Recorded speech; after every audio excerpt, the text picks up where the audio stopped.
2026-27 ஆண்டிற்கான இடைக்கால வரவு செலவு திட்ட மதிப்பீடுகளில் 59,562 கோடி ரூபாயாக கணிக்கப்பட்ட ஒட்டுமொத்த மூலதன செலவினம் திருத்த வரவு செலவு திட்ட மதிப்பீடுகள் 2026-27 56,985 கோடி ரூபாயாக மதிப்பிடப்பட்டுள்ளது.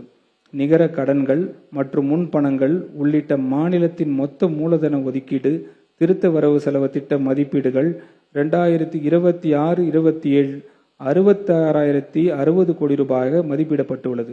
இடைக்கால வரவு செலவு திட்ட மதிப்பீடுகள் 2026-27 வருவாய் பற்றாக்குறை 48,696 கோடி ரூபாயாக மதிப்பிடப்பட்டிருந்தது.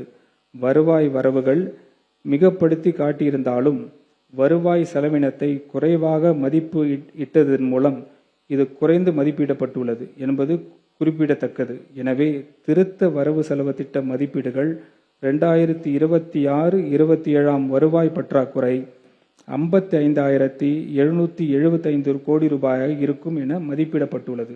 திருத்த வரவு செலவு திட்ட மதிப்பீடுகள் 2026-27 நிதி பற்றாக்குறை இடைக்கால வரவு செலவு திட்ட மதிப்பீடுகள் 2026-27 இருந்து 1,21,949 கோடி ரூபாயுடன் ஒப்பிடுகையில் 1,21,819 கோடி ரூபாய் இருக்கும் என மதிப்பிடப்பட்டுள்ளது. இது தமிழ்நாடு நிதி பொறுப்பு சட்டம் 2003 நிர்ணயிக்கப்பட்ட எல்லைக்குள் இருக்கும்.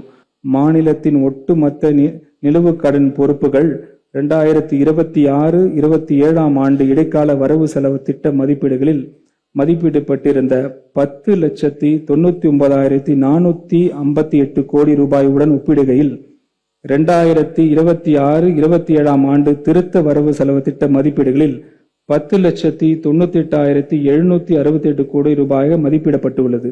இந்த நிலுவை பொறுப்புகளில் மாநிலத்தின் பொது கடன் மற்றும் பொது கணக்கு பொறுப்புகள் ஆகியவை அடங்கியுள்ளன. மேலும் சென்னை மெட்ரோ ரயில் 2ஆம் கட்ட திட்டத்திற்காக பெறப்பட்ட 9,523 கோடி ரூபாயும் இந்த நிலுவை பொறுப்புகளில் அடங்கியுள்ளது. இத்திட்டம் ஒன்றிய அரசு திட்டமாக ஒப்புதல் அளிக்கப்பட்டுள்ள நிலையில் ஒன்றிய அரசின் கணக்குகளில் உரிய கணக்கு சரி காட்டல்கள் மேற்கொள்ளப்படும் போது நிலப்பொறுப்புகள் 9,523 கோடி ரூபாய் குறையும். மொத்த மாநில உள்நாட்டு உற்பத்தி மதிப்பில் GSDP நிலுவை பொறுப்புகளின் விகிதம் 2026-27 ஆண்டு இடைக்கால வரவு செலவு திட்டத்தில் மதிப்பிட்டிருந்த 27.03% ஒப்பீடுகளில் 2026-27 ஆண்டு திருத்த வரவு செலவு திட்ட மதிப்பீடுகளில் 27.01% இருக்கும் என மதிப்பிடப்பட்டுள்ளது. மாண்புமிகு பேரவைத் தலைவர் அவர்களே, வரி வசூலில் ஏற்படும் கசிவுகள் அடைத்து வசூல் திறனை மேம்படுத்தி வருவாய் பெருக்க நடவடிக்கைகள் மேற்கொள்வதன் மூலம் மாநிலத்தின் சொந்த வரி வருவாய் வளர்ச்சியை அதிகரிக்க உறுதியான நடவடிக்கைகள் இந்த அரசு எடுக்கும். மாநிலத்துக்கு ஒன்றிய அரசிடம் இருந்து பெற வேண்டிய உதவி மானியத்தை உரிய அளவில் பெற நமது அரசு முயற்சி செய்யும். இந்நடவடிக்கைகள் மூலம் அவர்களில் வருவாய் மற்றும் நிதி பற்றாக்குறை குறையும் என எதிர்பார்க்கப்படுகிறது. இதன் விளைவாக மூலதன செலவினம் அதிகரித்து விரும்பத்தக்க வளர்ச்சி எட்டப்படும். தனது நிதி ஆரோக்கியத்தை மீட்டெடுத்த தேவையான பொருளாதார வலிமையும் ஆழமான நிறுவன கட்டமைப்பையும் மனித வளத்தையும் தமிழ்நாடு பெற்றுள்ளது.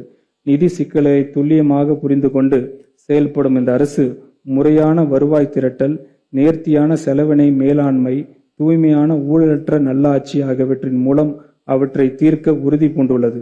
இந்த திருத்த வரவு செலவு திட்டத்தை தயாரிப்பதற்கு கடுமையாக உழைத்த நிதித்துறையின் கூடுதல் தலைமைச் செயலாளர் திரு மு.ஆ. சித்திக் IAS அவர்களுக்கும் நிதித்துறையின் பிற அலுவலர்களுக்கும் எனது மனமார்ந்த நன்றியும் பாராட்டியும் தெரிவித்துக் கொள்கிறேன். இந்த திருத்த செலவு திட்டத்தை வடிவமைப்பதில் தமது விலைமதிப்பெற்ற வழிகாட்டுதலையும் ஆலோசனைகளையும் வழங்கிய நமது மாண்புமிகு முதலமைச்சர் அவர்களுக்கும் எனது மனமார்ந்த நன்றியை மீண்டும் தெரிவித்துக் கொள்கிறேன். மாண்புமிகு 26ஆம் ஆண்டுக்கான திருத்த வரவு செலவு திட்டத்திற்கு இந்த அவையின் அப்ரூவலை பெற்றுத்தருமாறு தங்களை நான் கேட்டுக்கொள்கிறேன். வாழ்க தமிழ், வெல்க தமிழ்நாடு.